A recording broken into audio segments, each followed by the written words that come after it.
All right, now let's take this to the next level. Instead of hard coding this hello world here, I want to display a value dynamically.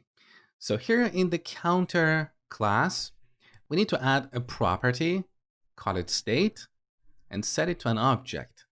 State is a special property in React components, and basically it's an object that includes any data that this component needs. So in this case, let's add a property in this object, call it count, and set it to 0. Now here we could have a complex object. For example, we could have an address that could have a street property like this. So basically this state object includes any data that this component needs. In this example, all we need is a count property. So let's simplify this. Now I'm going to replace h1 with a span. So I've selected h1 and I'm pressing Command and D. Now we have multiple cursors. Let's change both instances to span. Done. Now let's remove hello world. Here we want to render something dynamically. To do that, we add curly braces. And in between these curly braces, we can add any valid JavaScript expressions.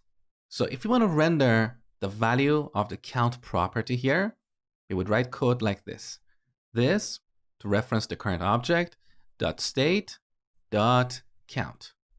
Now save the changes. You can see the result here. So this is our count. If I change this to 1, save the changes, now we see 1 here. Beautiful. Now, as I told you, in between these curly braces, we can write any valid JavaScript expressions.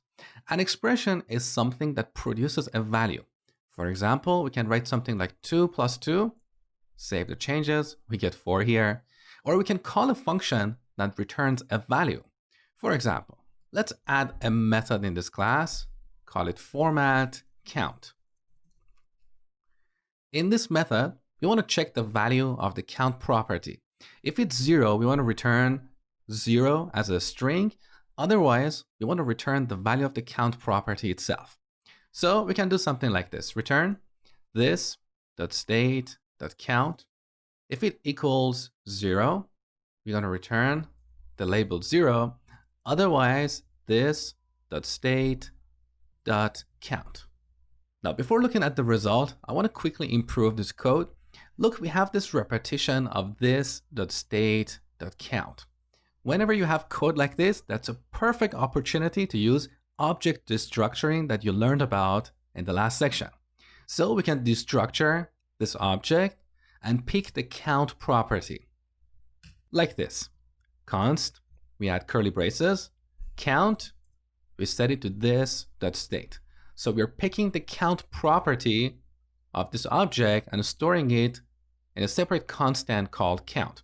Now, I'm going to select this expression, press Command and D, so both these expressions are selected. Now let's change both of them to count. That is better. Save the changes. And finally, back here, let's call this .format count. Now, save the changes. So currently our count is 1. That's why we see 1 here. Let's change this to 0. Save the changes. We get the label 0. Now, to take this to the next level, we can also return a JSX expression here. Because as I told you before, JSX expressions get compiled to React elements. So here, instead of returning a plain text, we can return h1 with 0 as the inner text. So save the changes.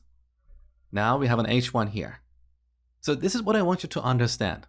JSX expressions are just like normal JavaScript objects. You can return them from a function, you can pass them to a function, you can also use them as the value of a constant or a variable. So here I can define a constant and set it to a JSX expression.